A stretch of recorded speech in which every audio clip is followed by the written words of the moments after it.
My sabbatical, as you know, was from July to October in 2014. And it had many components to it. The two pieces of the component the sabbatical we're going to talk about are my Holy Land relationship pilgrimage that took place from July 21st to August 4th, and then my time at camp at the Jerusalem Peace Builders Leadership Camp, which Nicholas and his wife Dorothy run at their Easter farm in Brattleboro, and he's going to talk more about that. But I was there twice there's two camps. I didn't get back in time for the first camp, all of it, so I just went from the 7th to the 10th of August, and then for the whole second camp, the 13th to the 24th. And we'll talk more about that as we get to the end. Jerusalem Peace Builders and Kids for Peace have a relationship. Kids for Peace, many of you know about because we've talked about it in Vermont a lot. We're a chapter of Kids for Peace. Kids for Peace brings together Jewish, Christian, and Muslim children from Jerusalem and the West Bank, and Jewish, Christian, and Muslim kids from Vermont.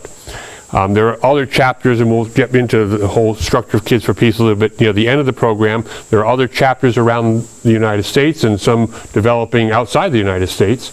And right now, the Vermont chapter of Kids for Peace is connected with the New Hampshire chapter for Kids for Peace, and we'll be having a joint summer camp program that will be part-time in New Hampshire and part-time at Rock Point here in Vermont. And I'll be participating in that. And I'll also be participating again in this year's Jerusalem Peace Builders Leadership Camp. And so I just want you to have that context to my connection with these ministries that bring young people together for dialogue, for education, for trying to understand some of the complexity that Nicholas referred to, and not just get caught in this binary tension, but to really talk with each other, learn about each other's culture, custom, faith, and participate together in conversation. So all of that work is what attracts me most to this theme. And for me, I decided that I wanted to this was my third pilgrimage to the Holy Land. Unlike Nicholas, who's lived there and is steeped in it, I go as something of a tourist, of a pilgrim. And the first two times I went, I was part of groups of bishops and spouses who were going, and so we spent a lot of time going around to all those wonderful sites that not all of them, but many of them that Nicholas was talking about. I wanted this pilgrimage to be different. I wanted this pilgrimage not to be about going to places, but about being with people. And I want to make a deep connection to the Kids for Peace Jerusalem chapter, which has been expanding and growing wonderfully well, and has gone from we've gone from a summer camp program for 11 and 12-year-olds where you come one time and you have this, to now to a 6-year program that is extending into leadership for gifted young people. So it's really beginning to have an impact. So I wanted to go and experience more of a relationship pilgrimage, and I wanted to do it through the lens of dignity. Many of you know I've talked a lot about dignity as a growing piece of my understanding of our relationships with each other, kind of rooted in our baptismal covenant to respect the dignity of every human being, and I would say, and of all creation. And my work has been influenced in that area by Donna Hicks and her book Dignity, and I'm going to come back and talk about that a little bit at the end. But this dignity notion that dignity is a birthright, and that it's not something that it's different from respect in that sense. You know, I can not really be happy with your behavior, but I can't deny your dignity as a human being. And so I wanted to look at this theme of dignity in all this diversity that Nicholas is talking about and listen to other people talk about it. So a lot of my conversations in this pilgrimage were focused around that theme. So that sort of sets the context for my going. And the Tantur Ecumenical Center Institute was my home base during the time that we're here. This is the entrance to it. Esther is the host there. Father Russ is the new rector. who had just come on board. Tantur is connected with Notre Dame University, and it's and while I was there, I just rented a room, basically, and food. This was my home base.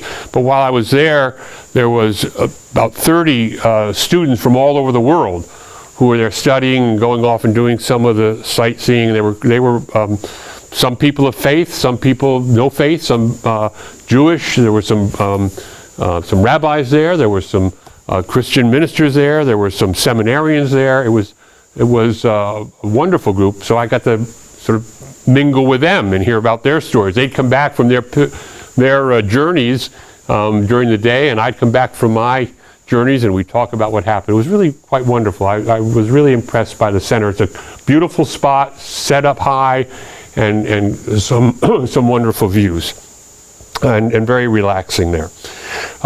So this was my home base. Early after I got there, sort of in the desire to, sometimes you just need to remind yourself where you are and get oriented and get centered and get focused. So early on, I took a bus and took the trip into the old city. And Nicholas has given you some great orientation to that, so I don't need to do that. But just to go there, walk in the old city. This is the dome, the Western Wall, and then to go pray at the Western Wall. Just to kind of orient myself. And one of the when you walk these streets of the old city, how many of you have been to Jerusalem? Have any of you been to? Some of you have been. So when you walk these streets, when you're an old hand at it, you know where you're going, and maybe even then you don't.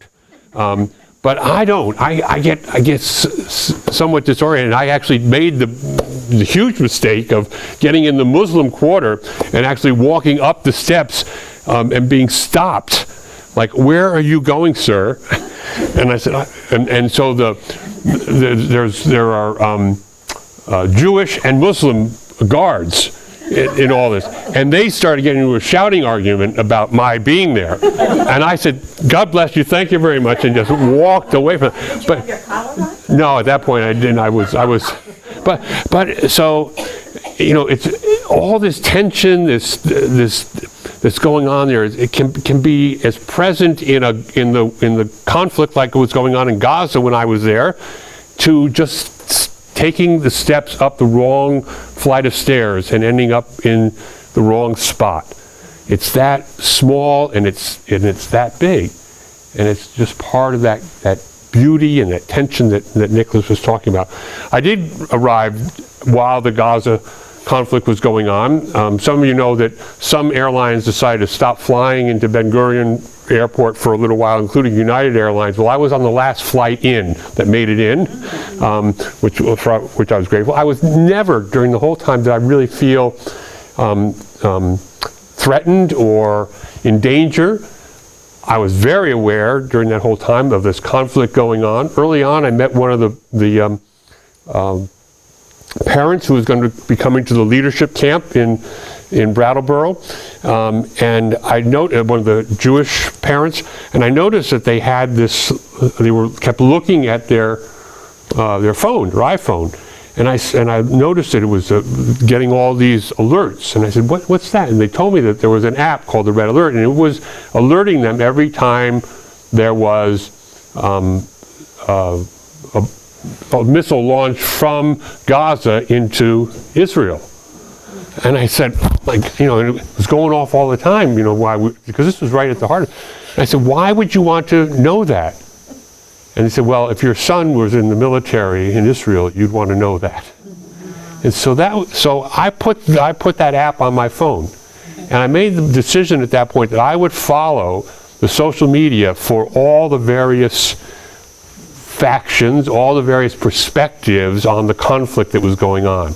So I was following the Prime Minister of Israel and the Israeli Defense Forces. I was following Jewish voices. I was following Christian voices, Palestinian voices from.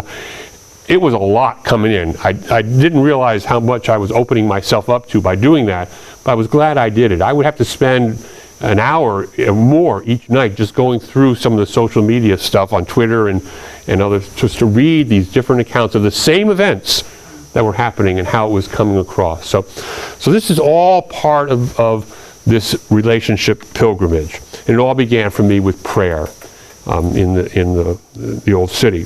So I say that a lot of this time was spent, I wanted to get as many opportunities to sit with young people and parents who were connected with Kids for Peace as I could. And so whenever there was an invitation to come, this is the first night in Iftar. I was also there during Ramadan, the high Muslim holiday, and Iftar is the breaking at the end of the day, the capacity to eat, break your fast. And so Iftars are big. I learned, I had never experienced this before. I know Nicholas probably lived through hundreds of them, but I had never experienced it before. So there was an Iftar in the hotel, and as big as that, and an Iftar in a home. Ibrahim is a colleague of Nicholas's and now a friend of mine and involved in Kids for Peace and Jerusalem Peace Builders, and his son was part of the camp this summer, and Hassan in a leadership role, and so each of these little clusters are just some of the events that I got to choose. We'll come back and talk some more about these, but this was the kids who were going to Kids for Peace going to Boston. These are the parents, a lot of the parents of the kids who are coming to the Jerusalem leadership camp, Jerusalem Peace Builders leadership camp. This was a collection of some young people who'd been to Kids for Peace and other places. This was my last night of a parents group who I invited to come to Tantur and talk with me. So this was the way that I was trying to do this relationship thing, just sitting and listening. And of course, I did not know that I was going to be doing this in the context of the Gaza conflict that was going on. And so I got worried that, oh gosh, these people aren't going to want to sit and talk with each other. They're all taking sides in this conflict, and they're going to be at each other's. They're probably not even going to want to be in the same room with each other during this. That was not true for Kids for Peace and Jerusalem Peace Builders families. They were mindful of attention. They had some very strong thoughts about it, and yet they continued to be together. They continued to model at least what they think they understood their kids were experiencing. The kids have a much better awareness and understanding of what they're experiencing than the parents do. So the parents can sometimes get off track when they're talking about these things. But they did come together, and they were willing to be in the same room together. And I took that as a great and positive sign during that. So that allowed me then to enter into these conversations and hear their stories. And I kept asking them to talk to me about dignity all the way through. And I learned in the course of this that there is no Hebrew word for dignity, and there is no Aramaic word for dignity. There are words for respect and other things. So we've been spending a lot of time trying to sort through, tell me what dignity means to you, tell me what it looks like in your context. And so I would hear lots and lots of these stories, and I'll tell you a couple as we get going. So this was the model that I kept trying to get me into a group, sit me down with some people, some young people, some adults, so that I can talk with them and hear their stories. So I'm going to shift now. We're going to come back to some of those stories. I also wanted to spend more time in Nazareth and in the Galilee, which is the northern part up near the Lebanon border, that Nicholas showed on the map. And I was told that the person I wanted to meet was Father Kamal, who is an Anglican priest who was actually one of the nominees for Bishop of Jerusalem in the Middle East in the last election. No, the last election, yeah. But he has Maronite or Melkite? He was a Melkite priest. I get the Melkite and the Maronite sort of confused. So I made the connection with him. I took the bus from Jerusalem up to up to Nazareth and met with Father Kamal, and he was my host for 3 of the best days that I spent ever. We walked through the Galilee. We walked in Nazareth. He took me places. We drove around, took me to wonderful meals, met many, many wonderful people, and then I learned about his own story. Here we are up on the Mount, what's called the Mount of Precipice, I guess is what they call it, overlooking Mount Tabor here. The Mount of Precipice is the leaping mountain. I'll read this in case you can probably see that. This is the plaque. This was an area that was built up and created for the Pope's visit. So this beautiful park, you will go up these long winding roads to get up to here, all constructed for the Pope. And but it makes a lovely place to view and to teach from. And you know the story about that's told up here. So I don't think I need to read. You can see it there. Yeah. So and this is a view of Nazareth from the mount, turning around and facing the other way, away from Mount Tabor. And I can't take you through the whole journey through Nazareth and Galilee that we had, but I wanted to hear, remember I told you this was about relationship for me, so I wanted to hear more about Father Kamal's story, which is the story that took us to Bethlehem, which is a village way in the north, what would you say, 300 kilometers from the Lebanese border. It's close. 3 kilometers. 3 kilometers. I had the number 3. It's not very far from the Lebanon border. And this was his village as a boy. And I'll just show you this sign. Now this village is called a national park, which is, you'll hear more about the story as we go. But just remember that this is the sign that greets you now as you come in to the village where Father Kamal was grown as a child. And the forest is all. This is now all run by the Israeli government. Okay. This is the ruin that greets you as you come in. We could spend a lot of time talking about this. Most of the places you'll read about this would call this a synagogue. Nicholas and I were talking about all the other things that archaeologists are trying to figure out what this really was. You want to say a bit about? Yeah. But just so you know that the stories behind buildings and edifices and ruins, depending on who's telling the narrative, the story can be very different. So this is now what the village where Father Kamal grew up as a boy looks like.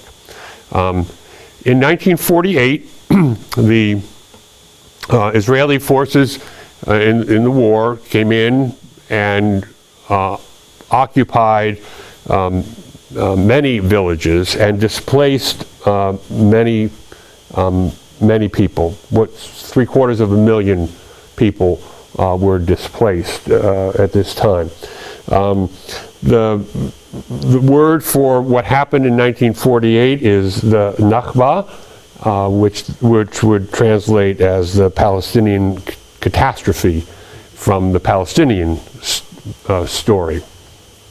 We're not going to get into all the politics of the wars and all this kind of stuff, but this piece of that story, of that narrative, is so crucial to all the peace negotiations, to everything, because it's about people who were displaced from their homes and entered into refugee camps, and the question is, will we ever be able to return to our place, our homes?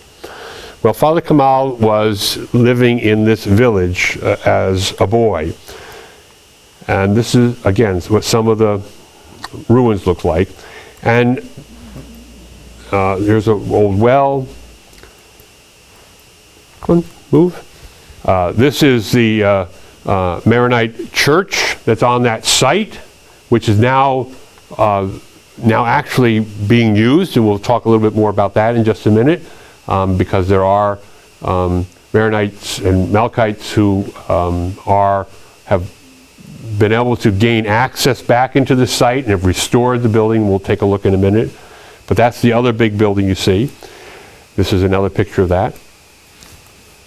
And then here I am with Father Kamal standing in the picture on the right in front of the front door of the house that he grew up in as a child. This is his father's house. Very moving experience for me. He's stood in front of it many times, but when he was telling this story, it was pretty moving for me. When the Israelis came in 1948, the villagers here, as Father Kamal tells the story, sent several boys to greet the soldiers with bread and salt, the traditional signs of hospitality. And Father Kamal was one of the boys that was chosen to do that. As he tells us the story, a little while later, maybe a week into it, they were told that they needed to leave their village for security reasons, and that they would be able to come back in a couple of weeks. So the villagers all left, and they still have not been able, that 2 weeks has lasted until now. This is Father Kamal pointing out where he greeted the soldiers with the bread and the salt and welcomed them in, thinking that they were actually there to protect them and to no idea what was about to happen to them. And again, he's a grown man now, remembering this story as a boy, but very much involved in the effort to reclaim this village. And they were soldiers from... The Israeli soldiers. The Israeli soldiers. Mm-hmm. This is part of the 1948 war. 48 war. Right. Okay. Mm-hmm. So here we are in front of the church now that's been restored, and they have a liturgy here now on Saturdays. They also host now a summer camp program for the descendants, the children who are descendants of the villagers who have been dispersed into the refugee camps and other villages around. And they come together for a summer camp program. They also have several young adults now who are the grandchildren of some of the villagers who maintain a presence here for when tourists come by. That young man who I was showing you the well, he's one of those young men who does that. They actually have a rotation where they're present, so when people come, they can tell the story of Baram and the Nachma so that people can hear it. And all through this was Father Kamal trying to tell me about how he felt his dignity had been violated, and the dignity of his father and his family and his villagers. And it's through that lens that I began to listen to his pain and grief. And that story is a story that many people share. So how do you get people to talk about that with each other when they're fighting over land and water and who owns all the stuff? This is the complexity that Nicholas was talking about.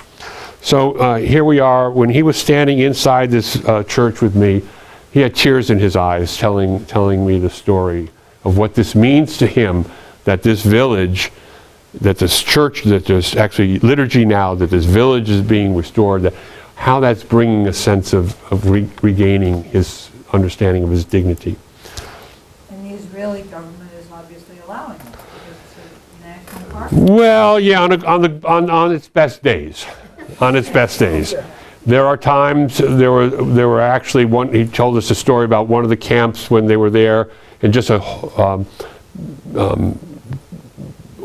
the Israeli government, but others came in and destroyed some of the graves, did some vandalism to the graveyard, and so they were trying to provoke a confrontation. They were very good about holding back on that, and then bringing the mayor of the town in to show what had happened. So, on a good day, the government lets that happen, and there are times when they're sort of said, not today. And I don't know all the complexity of that, and I'm only hearing the story from Father Kamal's perspective, but it's not an unfamiliar story. And any of you who have been there and have tried to do the border crossings and go back and forth, you know that for Palestinians, it's a very, and for Arabs, it's a very challenging land to navigate, which takes us to Bethlehem. Every one of my visits to the Holy Land, I make a point to go to Bethlehem because, you know, it's, for Christians, it's a very important place, and it's a center of so much of the tension that we see. This is the entrance, the pedestrian entrance into Bethlehem, and while we were there, the State Department, our State Department, issued a warning not to spend overnight in Bethlehem. I did, but you know. It was that kind of tension that was going on. I think, yeah, here's the picture of Bethlehem from my bedroom window. So every morning, I had a south-facing window from Tantur. Every morning and every evening, I would go out on my balcony, and that's where I would pray as I was looking over Bethlehem and over the separation wall, over the barrier that's there between the West Bank and Israeli territory. So in Bethlehem, my host was a friend that I met my first time in Bethlehem, George Rishmawi, who works for the Siraj Center, but who's now spending more and more of his time working on this Abraham Path, which is basically a journey through the path that Abraham would have walked. And they're working with families who will provide hospitality along the way, and it's a wonderful project. I didn't do any of the walking, but another time I might try to do that. But George has just gave me lots and lots of time to again this time. How long is the path? I've got a brochure about it, and I'll put it out there because I don't know how long. You have any idea how long? Yeah, so it's probably up from Hebron to north, so it's probably about 35 miles. Yeah. Distance is small. Yeah. Big place, lots of history. But it's all close together. Yeah. This is on the Bethlehem side of the separation wall, and this is right near the entrance into Bethlehem. I got a few other, and I'm just going to show you some shots of Bethlehem here. I'm not going to spend a lot of time talking about each of these, but it just gives you, and Bethlehem is not just one city. I mean, Bethlehem is one geographic city, but it has all these other neighborhoods. Yeah, neighborhoods is the right word for them. And so people talk about which neighborhood they live in. You know, we talk about Bethlehem. They talk about the neighborhoods. So, and again, you can see how this wall, you know, I think this part of the wall, if I'm remembering correctly, is allowing for roadways. This allows the Israeli roadway that I think that goes under or around that. Underneath. Yeah, underneath this. And so you can see how it's been built just right in the midst, dividing, you know, land from land.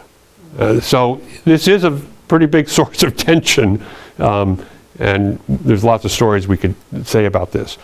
Here's just a kind of typical picture of the kind of agriculture, the way it's tiered, because there's nothing, is there a flat piece of land anywhere in Israel, Palestine? I don't think so. Like the airport is. Maybe the airport in order to get your plane in, but they had to make that, I'm sure. So, you know, the drive up from the airport into Jerusalem is you know, let us go up to Jerusalem. You know, you really begin to understand what that means when you're in this, and the rocks and the stones began to sing, right? All over the place. You begin to make sense once you've been in the place of what these biblical images really were trying to communicate. How am I doing here? Well, we're not doing so good, are we? Just some more pictures here, give you a sense of stuff.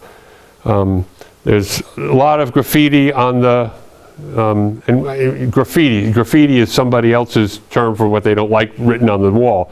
They would call them their billboards, their message boards, the way they communicate what they're feeling and giving expression to that. A notion to the Presbyterians here. This is probably put up during the time when the Presbyterian Church was talking about its divestment policy. We'll be talking at General Convention this year about divestment policy with regard to Israel-Palestine. So we'll see what happens out of that. Again, just a few more shots to give you the flavor for it. This picture is the picture of the entrance gate into the Ida refugee camp, which is one of the largest refugee camps in Bethlehem. And the key that's above it, remember we talked about we want to go back to our homes, we want the right of return. This key is the symbol of that. And so to keep myself reminded about it, I bought one at a shop. I don't know whether this was actually ever a key to a house, but that's not what's important about it. This hangs at our house in Newfane, right near our, as we walk in, and it's a reminder to me, have something to pass around. But that key, I don't know if you can see what it says up here. Can you read that? No. It says, "Not for sale." Not for sale. So this entrance into the Ida refugee camp is a constant reminder to that community and to anyone who comes of this issue of displaced persons and the question, where does the right of return fit into all the negotiations that are underway? While I was in Bethlehem, I told you that I was there during the time of unrest and the Gaza conflict, and there were demonstrations going on all over Israel and Palestine, because even in Israel there were groups that were walking in solidarity with the Israelis in their efforts in Gaza, and there were groups walking in solidarity with Gazans and what they were struggling with. And we're not going to get into all the details of that. It was a terrible, terrible conflict, but it's, as Nicholas said, it's the kind of, it keeps repeating itself. We can't seem to get beyond this pattern of conflict. Well, when I was in Bethlehem, George Rishmawi said to me, "Well, we're going to have a little walk tonight through the city, and you're welcome to join us if you'd like to." And it was a very peaceful demonstration in support of Gaza and Palestinian rights. And these pictures are just some pictures from that particular walk, and I just sort of walked with George near the back of it taking a few pictures. It was very peaceful. At the end of it, there were speeches, and it was just an opportunity for people to vent, to give the expression. We do that all the time, right? It's a little harder when you're under occupation to be able to always feel like you have free speech to be able to do this, but these were going on all over the place while I was there. So talking with some of the people here, hearing their stories, again, through this lens of dignity, just walking with people, not trying to make judgments, but trying to understand, trying to get into their hearts and into their heads and hear their story, which was the theme of my pilgrimage, my sabbatical time here. So while we were at Church of the Nativity, which was under some construction, I guess it's always under some construction, I decided, again, a great opportunity for prayer, lighting a candle. I lit Candle for Kids for Peace, drew some peace builders, the Diocese of Vermont, and my friend Tom Shaw, Bishop of Massachusetts, who was at the point of dying while I was here. So this is the birth grotto in the Church of the Nativity that you go down. The place is set aside to where Jesus was born, and it's a shrine. It's like all shrines. It's what it represents for us, and it's a place of pilgrimage and prayer. And so I stopped and prayed there again. I want to introduce you another while we were in Bethlehem. I met Suzanne Shahari, who's the director of Bethlehem Free Trade artisans, free trade artisans. She's another incredible story. She is trying to give dignity to the women and men who are the artisans whose products she sells, and she's one of the few in the area employing free trade, fair trade principles. She welcomes any tourist group that wants to come and see her stuff and buy stuff. It's perfectly fine, but she refuses to give the kickback to the tour guide, to the bus driver, to whoever it is, because that is a pretty big piece of the whole tourist industry going on there. And what happens is that the people who are making the stuff don't get full value. So she employs fair trade practices. We're working with her. These pins that I brought here are not from her, but you're welcome to have one of these olive wood pins. We've been working in Kids for Peace here in Vermont with her, and if you were at convention, there were items for sale that were from Bethlehem Fair Trade Artisans. I had a great video of her talking about this work that I was going to show you, but when I downloaded it, and I needed Kathleen, I think when I downloaded it, was going to put it in here, she comes up sideways. And I couldn't figure out how to get her straight, and I thought that would just be totally distracting. But she talks about the lives of the women particularly that she's worked with here, and her operation really does try to give dignity to these women, mostly women, as they make some of the most beautiful things and sell them to us. So I wanted you to know about Suzanne and her story around dignity. So quickly, I'm going to take you this is my first time to the desert, to the Negev, and this there's a Bedouin family that George Rishmawi is very friendly with, who took us on a tour of this part of the desert. I'd never been to the desert. This is overlooking the Dead Sea. This was my first experience here, and I just have some shots of that. Who else? You got to get a shot with a camel, right? I mean, right. How can you not go? Everybody wants to know, did he spit at you? No. So just a couple of shots of the desert, it was just stunning. I've got like 100 pictures. I kept just taking pictures of the desert. How many miles is that? Do you have any idea? How big it is? It's the Negev? Yeah, it's the Negev. How big is the Negev? It's pretty big. It's pretty big. I don't know. It's not as big as Texas. It's probably closer to the size of Vermont. Yeah. Oh, okay. It's like a wedge that drops south. It's very foreboding. It's definitely the Lawrence of Arabia. Yeah, this is here's your Lawrence of Arabia piece. You notice it's kind of empty. Yeah, very empty. This is just overlooking the Dead Sea.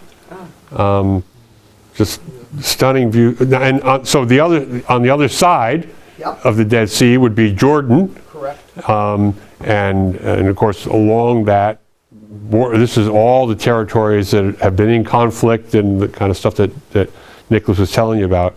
And I didn't spend any time talking about George Rishmawi's work with water and the whole role that water plays in the conflict right now, and the control of water. Remind us, or me again, why it's called the Dead Sea. Because it doesn't flow out. It doesn't flow out. So okay. water flows in, but it doesn't flow out. So it just evaporates. And then it begins, it slowly evaporates. That water is really a giant pool of mineral oil. Oh, okay.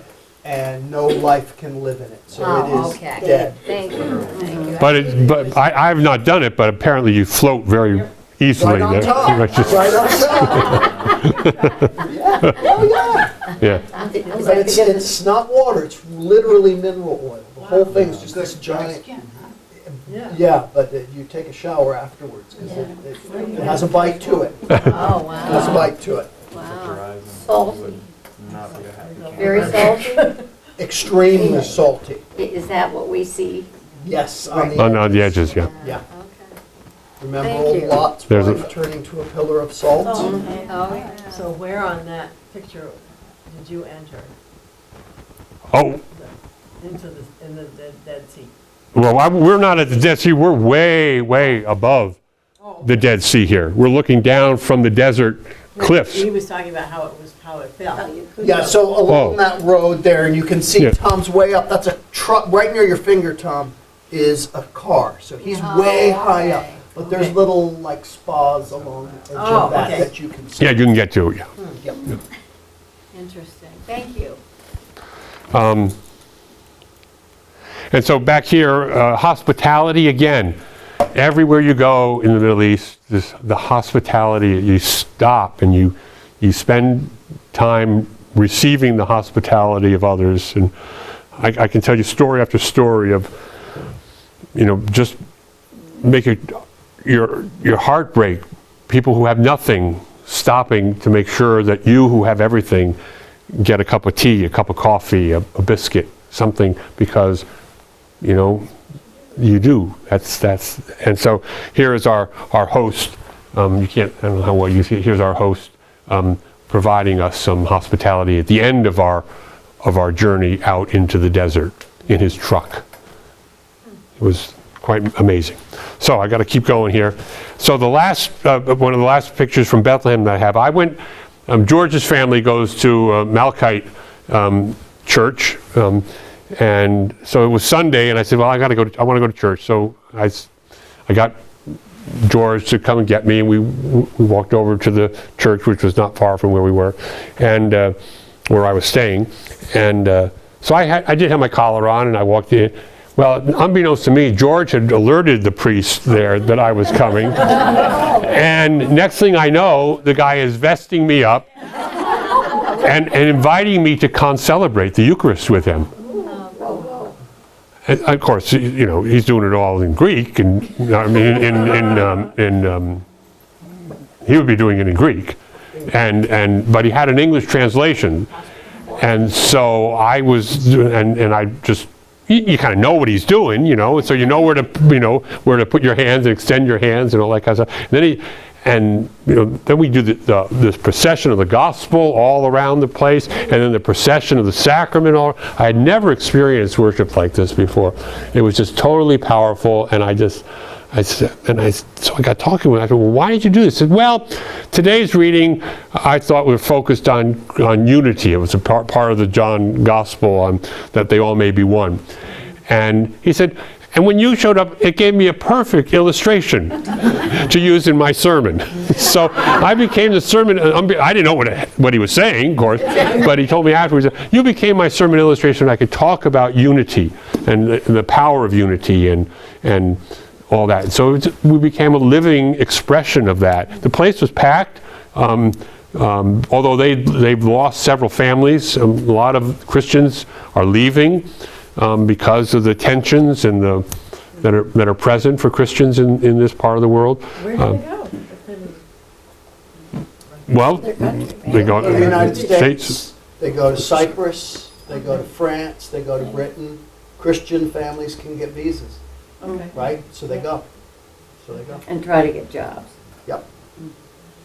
But the persecution of Christians is very, very real. So, just back again to this whole theme of relationships, stories, and dignity. Just two quick stories. One of the women who I met, who had been actually one of the advisors who came to one of the camps, Kids for Peace camps in Vermont. Her name is Jill Leventhal. Jill's a Jewish advisor in the Kids for Peace Jerusalem chapter. She came with the kids that came to Boston this year. She spent a lot of time with me, and then did me, I thought, the gracious favor of saying, well, it was Sunday and I was going to go to church at St. George's Cathedral where Nicholas had served. So she said, oh, she'll go with me. She'll get me there because you couldn't walk from where I was staying. And I could have taken the bus, but she said, no, I'll come pick you up and we can have coffee and spend some more time. And then she came to church with me. And she said, I got to go back to something in my family, but I'll sit with you through the readings. So we sat next to each other during the scripture readings. Then she took off and I stayed for the rest of the service. And then we began to exchange email conversation about the scriptures and what they were saying to each of us, given the current reality, our work with Kids for Peace. And she talked about how, from a Jewish perspective, and she's got a Zionist orientation to her, but how important it is for her to be involved in Kids for Peace, and how she works hard in her own community to help name the dignity of every human being, especially those who are different. And so there were lots of those kind of stories that I could tell you, but Jill sort of epitomizes that from the Jewish perspective for me.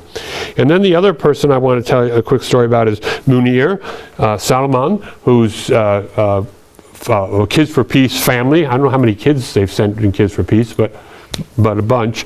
And one of his sons was part of the leadership camp this summer. And so I met him in that parents' orientation meeting here. And no, actually he was at this one here, I think.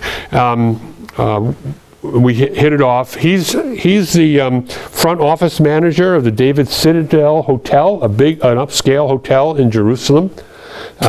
He's an Israeli citizen, he's an Arab, and he's a Muslim who lives in one of the Arab villages, Beth Safafa.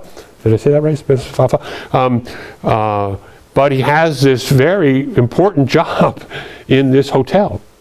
So he said, come and meet me at the hotel. So he said, I'll take you to lunch. So, of course, I'm eating lunch and he's fasting because it's Ramadan. So I'm sitting there eating lunch in front of him, and he said, no, it's good. And so we talked for 2 hours about his life, about his story, his connection with Kids for Peace. And then he told me this story about the time that his internet router broke and went kaput. And he called up the company and they said, oh yes, you can have a new internet router. It'll cost you 20 shekels. And he said, fine. And then he called them back and said, when are you going to come and put this in? They said, well, we're not going to come put it in. You have to come and get it because it's a Jewish company. And they weren't going to go into this Arab neighborhood because they were afraid. And so we don't come into those neighborhoods. And he said, well, but I'm your customer. I pay my bill. I'm a good customer. You would come into the Jewish villages and put in their internet router, right? Yes, but we're not going to come here. You don't have any Arab employees that you could send? No. And he got supervisor, nobody. He couldn't get it. So he said to me, I had to somehow figure out a way to somehow maintain my dignity in the midst of this. And so he canceled his internet connection. He said, I will not buy my internet. I'll go without internet service. Now his son didn't like that so much, as we heard. But that was just the only way. It was a principled thing, but he described it in terms of this: the only way I can maintain my dignity in the midst of this tension. When you can't, I'm a good citizen. I pay. I got a good job. I extend all that to people who come, and yet I can't get my internet router. You won't treat me with the same dignity that you treat other human beings. So that was a powerful story for me. So I came back and went to camp, graciously invited to come and spend time at the Jerusalem Peace Builders Leadership Camp with Nicholas, and he's going to talk a little bit more about this stuff now. You're going to be done listening to me, but I end with a few pictures here. These are just some shots from the summer camp. Where was was the? This is at Acer Farm, at Nicholas's and Dorothy's farm, Guilford. In Oh, Guilford. okay. right on the Guilford-Brattleboro line, right? You have Yep. property in both, right? Yep, the car is in Guilford, the kids are in Brattleboro.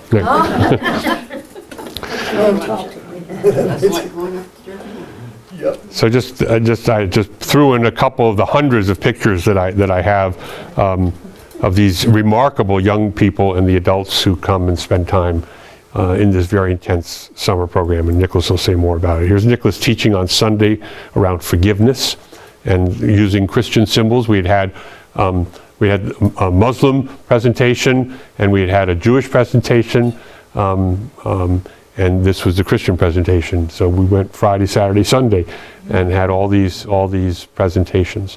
Very informative. Here's Nicholas talking about Christian symbols with the young people, very attentive to this. Yeah. Amazingly enough, these young people are the things they pay attention to almost the most are the religious theological presentations. The adults are like, oh, kids aren't interested in that. How wrong we are. They are super interested in that. For many of these kids, it's the first time in their whole life they've touched a cross. Right? We'll talk. Share a little And story they're later. from what area? So those young people, they're the same ones here. Most of these young people are from Jerusalem. They're Israeli Jews, they're Palestinian Christians, Palestinian Muslims, and then there were Christian, Muslim, and Jewish Americans, primarily from Boston, but there is one Vermonter in here, right there. Christina Keel, who lives near Charlotte. So here they are. So One of the things that I'm struck by is, in all of the stories that you told, that the fault of whatever is going on over there lies with everybody. Correct. That to me is the if it's like, you stepped on my toe, I stepped on yours. Whose fault is it? It's everybody's fault, and everybody seems to want to blame the other guy, but that's such a human instinct. Think of Adam and Eve, Yeah. right? Yeah. You know, who grabbed the fruit? Well, she gave it to me. She gave it to me. Right.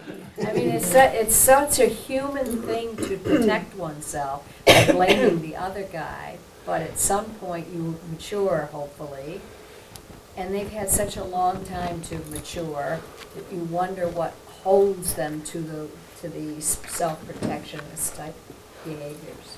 That's a great intro to the next piece of this. yeah, and I'm not going to spend too much time here, but Nicholas will talk about the work that the camps do around that. But for me, what you're talking about is this notion of dignity, and so with Donna Hicks, and this is just Donna Hicks' core. What Donna helps us understand and tries to teach is that if you unpeel layers, and it's not as simple as this, but if you unpeel layers of conflict, somewhere at the heart of every conflict, you'll find someone's dignity has been violated. And that we violate each other's dignity at tremendous cost. And so how do we become dignity agents, people who work hard to at least respect that dignity in every human being? And that can become a meeting place, a place of acknowledgement of your worth, your value as a human being created in the image of God, a birthright that comes to you. And if you can find a way to at least acknowledge that in each other, then maybe you can be in that place and practice being a dignity agent, practice the essentials of dignity, and avoid the violations of dignity. And so in our work, we talk a lot about, it's tough work. Well, just here's one of the exercises, okay? Can you tell us a time when you thought that, when you saw someone else's dignity being violated? You probably could all come up with some sort of an example of that. Can you tell us a time when you felt like your own dignity had been violated? You could probably come up with a time like that. Can you tell us a time when you violated the dignity of another? And that begins to really get at it. So the work that Donna, if you want to go look at her site, is declaredignity.com. And her slogan is, we might not be able to change the world, but we can create a more respectful way of being in it together. And that's the segue to the work that Jerusalem Peace Builders and Kids for Peace are doing.